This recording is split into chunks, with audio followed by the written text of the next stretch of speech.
Hello students, welcome back to my channel जिसका नाम है मैथमेटिक्स बाय इब्राहिम सर। और आज हम जो टॉपिक सीखने वाले वो टॉपिक का नाम है बीटा गामा फंक्शन। ये बीटा गामा फंक्शन इंजीनियरिंग और बीएससी स्टूडेंट्स के लिए बहुत ही इंपॉर्टेंट टॉपिक रहेगा। समझ में आ गया?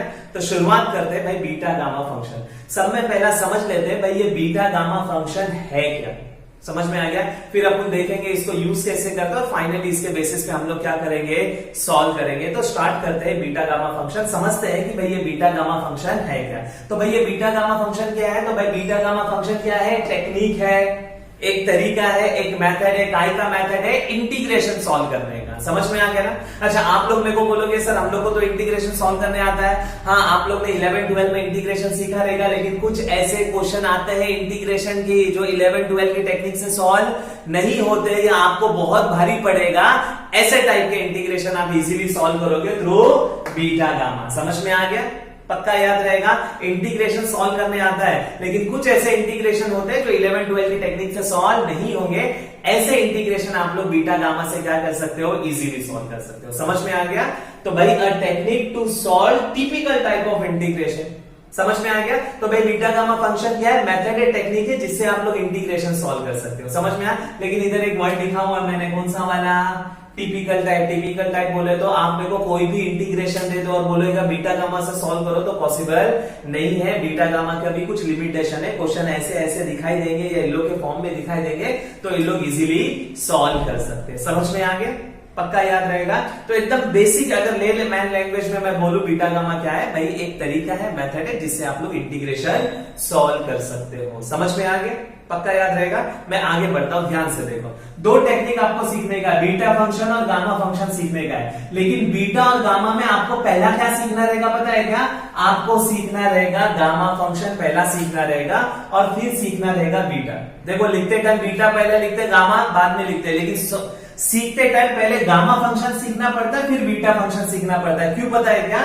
क्योंकि जब आप लोग बीटा फंक्शन को सॉल्व करोगे ना, बीटा फंक्शन का आंसर आता है गामा फॉर्म में। बीटा फंक्शन का जो आंसर आता है वो गामा फॉर्म में आता है। तो गामा आपको सॉल्व करने के लिए आना चाहिए, तो पहले आप लोग को सीखना पड़ेगा गामा फंक्शन, फिर सीखना पड़ेगा बीटा फंक्शन। समझ में आ गया?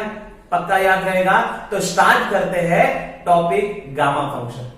स्टार्ट करते हैं गामा फंक्शन। मैंने बता दिया गामा फंक्शन का इंपॉर्टेंस क्या है, पता है ना? बीटा सॉल्व करने के लिए आपको गामा का नॉलेज होना जरूरी है, क्योंकि बीटा का जो आंसर आता है वो गामा के फॉर्म में आता है। तो आप लोग को गामा आना चाहिए सॉल्व करने के लिए। देखो मैं स्टार्ट कर रहा हूं। मैं कुछ टर्म्स लिख रहा हूं, ध्यान से देखो। देखो इसको आपको पता रहेगा, इसको बोला जाता है फैक्टोरियल, इसको बोला जाता है स्क्वायर रूट। देखो ये थोड़ा सा अलग दिखाई दे रहा है। समझ में आ गया ना? कुछ बच्चे क्या बोलते पता है क्या? इधर का ये रह गया है, सर ने डाले नहीं, ये तो अलग है, ये स्क्वायर रूट है। देखो ये अलग है। समझ में आ गया ना? इस तरह से ये लिखा गया है, तो भाई इसका नाम है गामा। ये है गामा फंक्शन,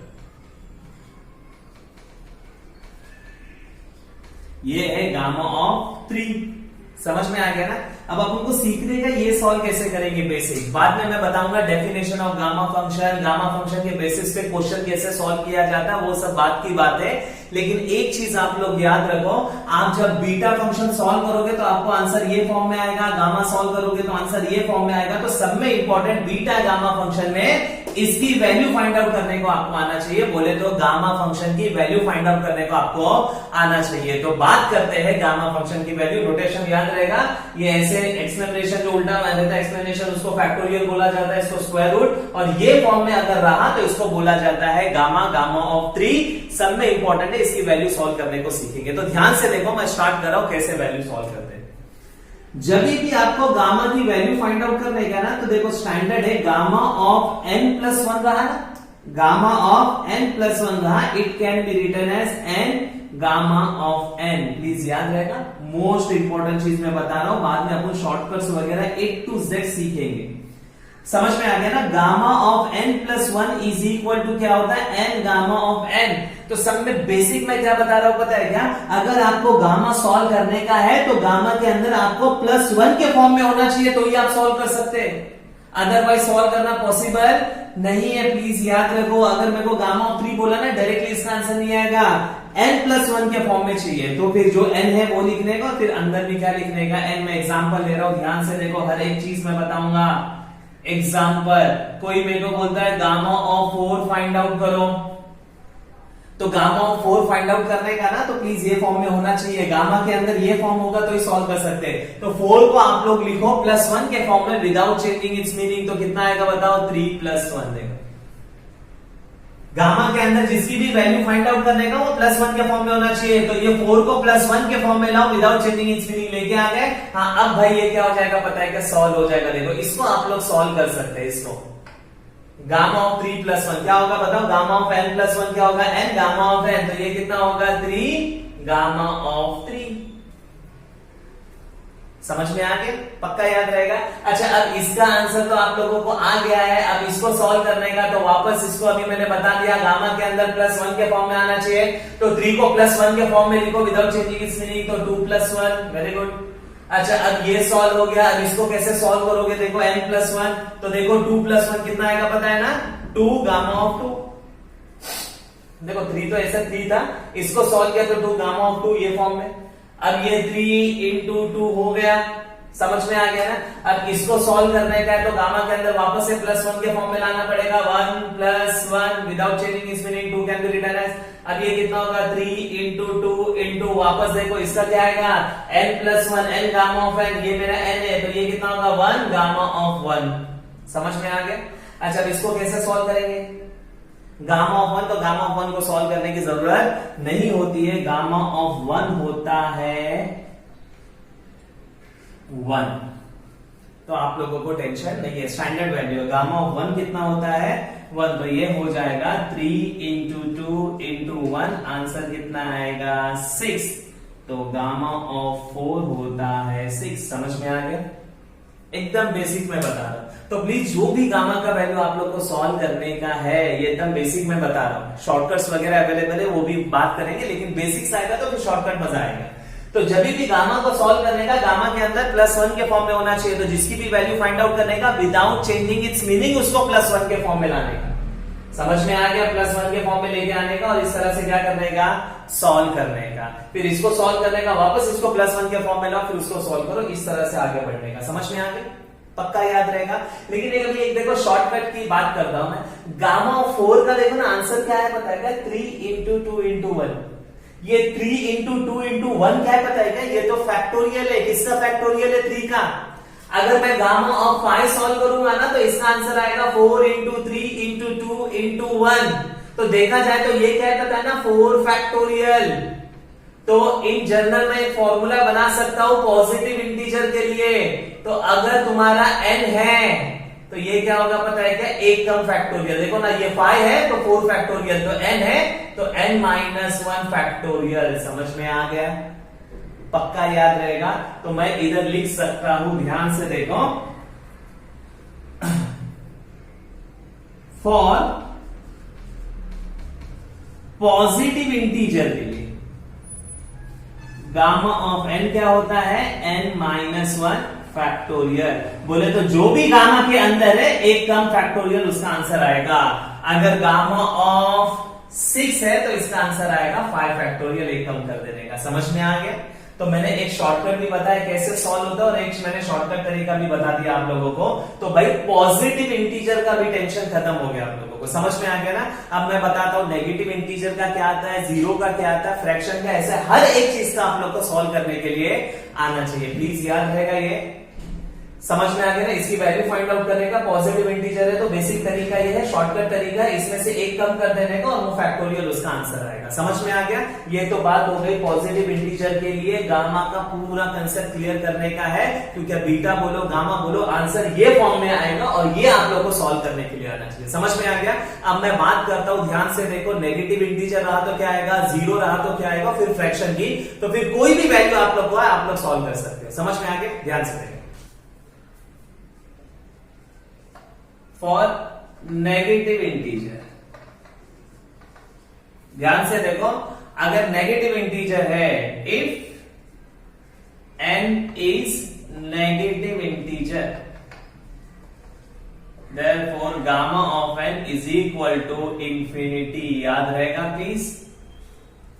नेगेटिव इंटीजर के लिए अगर n तुम्हारा नेगेटिव इंटीजर है तो आंसर आएगा इंफिनिटी। इफ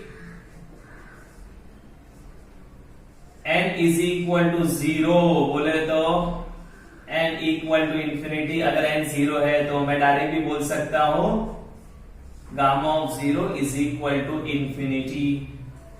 समझ में आ गया? तो मैंने हर एक चीज का बता दिया। देखो इंटीजर्स का बता दिया, पॉजिटिव इंटीजर्स के लिए कैसे सॉल्व करने का मैंने बेसिक तरीका तो बताया था इसके हिसाब से, लेकिन मैंने ये भी बता दिया कि जो भी n रहेगा n-1 फैक्टोरियल होगा। मैंने नेगेटिव इंटीजर्स के लिए बता दिया क्या करने का, n इंफिनिटी होता 0 के लिए बता दिया। पूरा इंटीजर्स कवर हो गया, नेगेटिव नंबर 0 पॉजिटिव नंबर। अब बात करते हैं फ्रैक्शन की। समझ में आ गया? फ्रैक्शन है तो उसको कैसे सॉल्व करते हैं, ध्यान से देखो। फ्रैक्शन कैसे सॉल्व करेंगे? फ्रैक्शन को गामा ऑफ 5/2 प्लस ये सॉरी इसको गामा ऑफ 5/2 आप लोगों को क्या करने का है, सॉल्व करने का। ध्यान से देखो, फ्रैक्शन के बारे में बात कर रहा हूं। तो अगर आपको फ्रैक्शन सॉल्व करने का है तो कैसे सॉल्व करने का पता है क्या? देखो ये बेसिक से आगे बढ़ सकते हो आप लोग। जो भी अंदर है उसको +1 के फॉर्म में लेके आओ और फिर इस तरह से सॉल्व कर दो। तो ध्यान से देखो, फ्रैक्शन 5/2 को +1 के फॉर्म में कैसे लेके आने का। 5/2 को +1 के फॉर्म में कैसे लेके आओ पता है क्या? 5 में से 2 कम करो, कितना हो गया? 3। 5 में से 2 कम करो, कितना हो गया? 3 हो गया। 3/2 लिखो +1। आप लोग एक बार चेक कर लो, इसको सॉल्व करो, यही आएगा। एलसीएम ले लो तो भाई इधर 2 आएगा, 3 + 2 कितना हो गया? 5/2। तो क्वेश्चन का मीनिंग चेंज कर दिया और +1 के। तो अगर याद रखो, अगर 7/2 है इसको +1 के फॉर्म में लाने का है तो 5/2 +1 कर देने का। समझ में आ गया? 7 में से 2 कम करने का, इधर लिखने को +1 कर देने का। समझ में आ गया? अच्छा, अब इसको कैसे सॉल्व करेंगे तो अब ध्यान से देखो क्या हो जाएगा, बताओ ये n+1 के फॉर्म में आ गया। अब n क्या करोगे, बाहर निकालोगे, 3/2, अंदर भी क्या बचेगा? n 3/2। अब 3/2 आ गया। समझ में आ गया ना? अच्छा, अब क्या करने का पता है क्या? ध्यान से देखो, 3/2 को +1 के फॉर्म में लेके आओ। कैसे लेके आएंगे +1 के फॉर्म में? तो भाई 3 में से 2 कम करो, बचा 1, 1/2 +1 कर दो। सही है? अब ये 3/2 हो गया इंटू, देखो अब इसके फॉर्म में आ गया ना n+1। इसको 3/2 को मत देखो, सिर्फ इसको देखो, n+1 के फॉर्म में आ गया तो n बाहर आ जाएगा, अंदर भी क्या बचेगा? n बचेगा। अब ये 3/2 इंटू 1/2 और गामा ऑफ हाफ। अब इसको +1 के फॉर्म में कैसे लाएंगे? 1 में से 2 कम किया तो माइनस नहीं, तो जैसे गामा ऑफ 1 स्टैंडर्ड वैल्यू है वैसे गामा ऑफ हाफ भी स्टैंडर्ड वैल्यू है। आंसर आता है √π। याद रहेगा, √π। तो इसका आंसर आएगा √π। एकदम आसान। समझ में आ गया? तो अगर फ्रैक्शन है तो आप लोग इससे सॉल्व कर सकते हो। समझ में आ गया? पॉजिटिव इंटीजर है तो इससे सॉल्व कर सकते हैं। नेगेटिव इंटीजर के लिए आंसर इंफिनिटी आएगा, 0 के लिए आंसर इंफिनिटी आएगा। अच्छा, ये तो मैंने क्या बताया पता ना, स्टैंडर्ड तरीके से बताया, शॉर्टकट तरीका भी है। समझ में आ गया? ध्यान से देखो, शॉर्टकट तरीका किसका? मैं 5/2 का शॉर्टकट तरीका बता देता हूं। 5/2 अगर मेरे को इसकी वैल्यू फाइंड आउट करने का, बस आपको करना क्या पता है? इसको +1 के फॉर्म में लाने का। कैसे? तो भाई इसको +1 के फॉर्म में 3/2 +1 विदाउट चेंजिंग इट्स मीनिंग। एक बार +1 के फॉर्म में आ गया ना, फिर बहुत आसान है सॉल्व करने का। ये पहला टर्म को बाहर निकालो, क्या आएगा? 3/2। इसमें से ना अभी ना ये सब करने की जरूरत नहीं है, मैं शॉर्टकट तरीका बता रहा हूं। जिसकी भी वैल्यू फाइंड आउट करने की फ्रैक्शन की, उसको +1 के फॉर्म में लाने का। समझ में आ गया? अब +1 के फॉर्म में आ गया है तो अब करने का क्या पता है क्या? +1 के फॉर्म में आ गया तो इसको पहला वाला टर्म बाहर निकालने का 3/2। अब इधर देखने का, यहां से गाड़ी आगे बढ़ाने का। 3 में से 2 कम करो, कितना आएगा? 3 में से 2 कम किया तो 1/2 लिखने का। 1 में से 2 कम नहीं होता तो √π लिख देने का। एक और मैं बताता हूं फ्रैक्शन का। अगर कोई मेरे को बोलता है 9/2 की वैल्यू फाइंड आउट करो, तो अब 9/2 की वैल्यू कैसे फाइंड आउट करूंगा पता है ना मैं? तो इसको पहले +1 के फॉर्म में लाना पड़ेगा, तो शॉर्टकट्स होता है। +1 के फॉर्म में कैसे लाने का? तो 2 कम करो, 7/2 +1 आ गया। देखो क्वेश्चन का मीनिंग चेंज हुआ, +1 के फॉर्म में आ गया। अब पहला टर्म बाहर निकालो, क्या आएगा? 7/2। अब इधर देखो ही मत, 7 में से 2 कम करो, कितना आएगा? 5/2। 5 में से 2 कम करो, कितना आएगा? 3/2। 3 में से 2 कम करो, कितना आएगा? 1/2। 1 में से 2 कम नहीं होता तो आंसर आएगा √π। समझ में आ गया? याद रहेगा? तो मैंने फ्रैक्शन का भी आप लोगों को बता दिया कैसे सॉल्व होता है। लेकिन आप लोग याद रखो प्लीज, जो फ्रैक्शन आप लोगों को आएगा ना, वो फ्रैक्शन 2 टाइप के होंगे। कौन से 2 टाइप के होंगे पता है क्या? या तो फ्रैक्शन के अपॉन में 2 होगा, या तो अपॉन में 2 नहीं होगा। ध्यान से देखो, अगर फ्रैक्शन आता है तो फ्रैक्शन कैसे सॉल्व करने का तो मैंने बता दिया। फ्रैक्शन क्या आएगा, दो टाइप के फ्रैक्शन आएंगे, एक अपॉन में 2 आएगा या तो अपॉन में 2 नहीं आएगा। अपॉन में 2 आए तो आप लोग सॉल्व कर सकते हो, अगर अपॉन में 2 नहीं है तो उसको सॉल्व कर ही नहीं सकते, उसका आंसर वैसे ही रहेगा। एग्जाम्पल देखो इधर में लिखता गामा ऑफ 3/4, देखो ये भी फ्रैक्शन है ना, लेकिन अपॉन में 2 है क्या, नहीं है, तो इसका आंसर गामा ऑफ 3/4 ही आएगा। समझ में आ गया। तो भाई फ्रैक्शन क्या होंगे पता है ना, दो टाइप के फ्रैक्शन आएंगे। कौन से दो टाइप के फ्रैक्शन आएंगे, या तो अपॉन में 2 आएगा या तो अपॉन में 2 नहीं आएगा। अपॉन में 2 आया तो इस तरह से सॉल्व कर देगा, बेसिक तरीका भी बता दिया, शॉर्टकट तरीका भी बता दिया। लेकिन अगर फ्रैक्शन कोई आता है जिसके अपॉन में 2 नहीं है, वो सॉल्व नहीं होगा, वो लास्ट तक वैसे ही होगा। समझ में आ गया, पक्का याद रहेगा। बस एक चीज मैं बता रहा हूं और एक चीज मैं बता रहा हूं बेसिक्स में, ताकि अपना पूरा कंसेप्ट क्लियर हो जाए, फिर अपन सब स्टार्ट कर सकते हैं। समझ में आ गया, ध्यान से देखो। एक और चीज, एक लास्ट चीज समझ लेते हैं। कभी कभी क्या होगा पता है क्या, आप लोग क्वेश्चन सॉल्व करोगे ना, बीटा बोलो गामा फंक्शन बोलो ना, दो गामा टर्म मल्टीप्लीकेशन में आ जाएंगे और आपको उसको क्या करना पड़ेगा, सॉल्व करना पड़ेगा। दो गामा फंक्शन मल्टीप्लीकेशन में, जैसे कि मैं इधर एग्जांपल ले रहा हूं, देखो gamma of 3/4 into gamma of 1/4 ऐसा आ गया। कभी कभी दो गामा फंक्शन मल्टीप्लीकेशन में आ जाएंगे, इसको आपको क्या करना पड़ेगा, सॉल्व करना पड़ेगा। तो आप लोग कैसे सॉल्व करोगे, तो भाई गामा फंक्शन में फैसिलिटी है, दो गामा फंक्शन अगर मल्टीप्लाई में है तो आप लोग उसको सॉल्व कर सकते हो, लेकिन हर दो गामा फंक्शन मल्टीप्लीकेशन में उन लोग ने दो कंडीशन दी है। अगर दो गामा फंक्शन का रिलेशन कुछ इस तरह से p into gamma of 1 minus p, अगर आपका दो गामा फंक्शन ये रिलेशन में है तो आप लोग लिख सकते हो पाई साइन पी पाई, आंसर ये फॉर्म में लिख सकते हो। अगर दो गामा फंक्शन मल्टीप्लीकेशन और ये रिलेशन में है तो आप लोग ऐसा लिख सकते हो। अगर ये रिलेशन में नहीं है तो आप लोग ट्राई करने का ये रिलेशन है क्या, m plus half is equal to ऐसा है, तो आंसर है रूट पाई गामा के अंदर 2m upon 2 raise to 2m minus 1, याद रहेगा। तो अगर दो गामा फंक्शन आपको आ गए ना मल्टीप्लीकेशन में, आप लोग चेक कर लो ये रिलेशन है या ये रिलेशन है। अगर दोनों में से कोई भी रिलेशन है तो सॉल्व करो, ये दो के अलावा और भी कुछ है तो वो सॉल्व नहीं होगा, वो लास्ट तक ऐसे ही रहेगा। मैं चेक करता हूं, ध्यान से देखो, मैं ये वाला रिलेशन पहले चेक करता हूं, इसके लिए समझ में आ गया। मैं इसको m बोल देता हूं, एग्जाम्पल m। तो ये क्या होना चाहिए पता है क्या, m प्लस हाफ होना चाहिए। अगर ये m है तो ये 3/4 है, m प्लस हाफ होना चाहिए। तो देखो m है तुम्हारा, क्या हो जाएगा 1/4, तो m प्लस हाफ बोले तो 1/4 प्लस हाफ। अब इसको सॉल्व करो, एलसीएम ले लो, ये 2 इधर आएगा, ये 4 इधर आएगा, तो कितना आएगा 2 प्लस 4/8। आंसर ये कितना आ जाएगा 6/8, बोले तो आंसर कितना आएगा 3/4। आ रहा है ना बरोबर, समझ में आ गया ना। m तुम्हारा क्या है 1/4, तो m प्लस हाफ कितना हो रहा है 3/4, कितना हो रहा है m प्लस हाफ, तो मैंने m प्लस हाफ कर लिया। अब देखो ना, इसको सॉल्व किया, ये 2 इधर आ जाएगा, ये 4 आ जाएगा, 6 अपॉन में कितना हो जाएगा 8, तो 3/4 बरोबर आ रहा है, तो ये रिलेशन आ रहा है, तो इससे सॉल्व कर सकते हो, ये आंसर आएगा। अब इससे नहीं देखने का तो आप लोग चेक कर लो, अगर इससे पॉसिबल हो तो इससे कर लो। कभी कभी क्या होता है पता है, कोई भी दोनों इससे सॉल्व हो जाता है, तो अब ध्यान से देखो इससे सॉल्व हो रहा है क्या, तो भाई मैं इसको क्या बोलता हूं पता है क्या, इसको p बोलता हूं। चेक करो, ये 1 माइनस p होना चाहिए, तो p है तुम्हारा कितना बताओ 3/4, तो ये 1 माइनस p हो रहा है क्या, 1 माइनस 3 बोले तो 1 माइनस 3/4, ये 4 इधर चला जाएगा, 4 माइनस 3 बोले तो 1/4 है ना बरोबर, रिलेशन ये भी है, तो इससे सॉल्व कर देने का। समझ में आ गया, तो इसका आंसर ऐसा लिखने का, पाई लिखने का, साइन p कितना है तुम्हारा, p कितना है 3/4 पाई आ जाएगा। समझ में आ गया और आप लोग का आंसर आ जाएगा। तो प्लीज याद रखो, अगर दो गामा फंक्शन आप लोग का मल्टीप्लीकेशन में, तो आप लोग ध्यान से देखो, या तो ये रिलेशन बन रहा है या ये रिलेशन बन रहा है, दोनों में से कोई भी रिलेशन बन गया तो आंसर देखो। ये दोनों रिलेशन नहीं बन रहे तो वो सॉल्व नहीं होगा, वो एज इट इज रहेगा। समझ में आ गया, पक्का याद रहेगा, प्लीज याद रखो। ये मैं क्यों सिखा रहा हूं पता है ना, क्योंकि बीटा और गामा का आंसर ये फॉर्म में आएगा, तो आप लोग को ये सब सॉल्व करने आना चाहिए। अच्छा, अभी मैंने ना A to Z सारी चीजें आप लोग को बता दिया, इसके बाद क्वेश्चन जाना है ही नहीं, बस अभी अपन को सीखने का है कि भाई सम कैसे सॉल्व कर दे। सम सॉल्व करने के बाद आंसर ये फॉर्म में आएगा, तो आप लोग को आंसर लिखने आना चाहिए, फिर मैं वो उधर टाइम वेस्ट नहीं करूंगा, अपन सम सॉल्व करेंगे। समझ में आ गया, तो ये लेक्चर अच्छे से देखो, रिवाइज कर लो और मेरे ख्याल से बाय हार्ट कर लो। मैं वापस से एक बार बता देता हूँ, सम में पहला मैंने बता दिया भाई ये फैक्टोरियल होता है, स्क्वायर रूट ये तो पता था, ये अपने लिए नया है। सिंबल देखो खाली ऐसा, बच्चे को लगता है लाइन भूल गया, लेकिन नहीं है, ऐसा ही होता है। इसको बोला जाता है गामा। इसको सॉल्व करने का सब में बेसिक मैंने बता दिया। गामा को सॉल्व करने का तो गामा के अंदर +1 के फॉर्म में होना चाहिए, नहीं है तो लेके आने का, आ गया तो n गामा ऑफ n लिख देने का।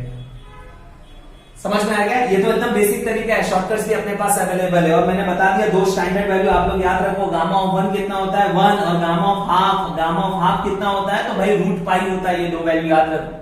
फिर मैंने तुम्हारे को इंटीजर्स बताया ना, अंदर गामा के अंदर आएगा क्या, पॉजिटिव इंटीजर आएगा, नेगेटिव इंटीजर आएगा, 0 आएगा और फ्रैक्शन, इसके अलावा कुछ आएगा ही नहीं।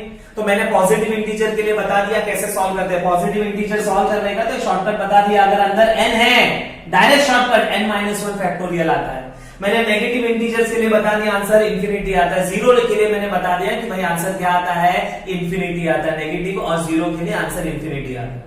तो ये तो बात हो गई सारे इंटीजर्स की। अब मैं बात करूं फ्रैक्शन की, तो फ्रैक्शन भाई दो टाइप के आते हैं, एक जिसके अपॉन में 2 होगा, एक जिसके अपॉन में 2 नहीं होगा। अपॉन में 2 है तो सॉल्व कर देने का इस तरह से, +1 के फॉर्म में लाने का शॉर्टकट, +1 के फॉर्म में लाने का शॉर्टकट। अगर सिंगल गामा फंक्शन है, सिंगल गामा फंक्शन और अपॉन में 2 नहीं है तो वो 100 नहीं होगा, वो एज इट इज रहेगा, तो ये ऐसे ही रहेगा। हाँ, अगर दो गामा फंक्शन मल्टीप्लीकेशन में है तो कैसे सॉल्व करने का, तो देखने का दोनों में से कोई भी रिलेशन, इस फॉर्म में आंसर लिख के इसको सिंप्लीफाई कर देने का। प्लीज एक चीज याद रखो, अगर एक सिंगल गामा फंक्शन है और अपॉन में 2 नहीं है तो वो सॉल्व नहीं होगा, वो एज इट इज होगा। हाँ, दो गामा फंक्शन है, अपॉन में 2 नहीं है, तो ये दोनों में से कोई भी रिलेशन से सॉल्व होता है तो कर लेने का। समझ में आ गया? तो भाई ये है आप लोगों का इंट्रोडक्शन टू बीटा गामा, और बेसिक्स मैंने जो बता दिया समझ में आ गया। अब अपना सीखने का तरीका क्या होगा पता है क्या? नेक्स्ट लेक्चर में हम नेक्स्ट वीडियो में बात करेंगे गामा फंक्शन की और उसके टाइप समझेंगे, और एक बार पूरा गामा फंक्शन हो गया फिर हम बात करेंगे बीटा फंक्शन और उसके टाइप की। समझ में आ गया? आई होप आपको ये लेक्चर समझ में आया रहेगा।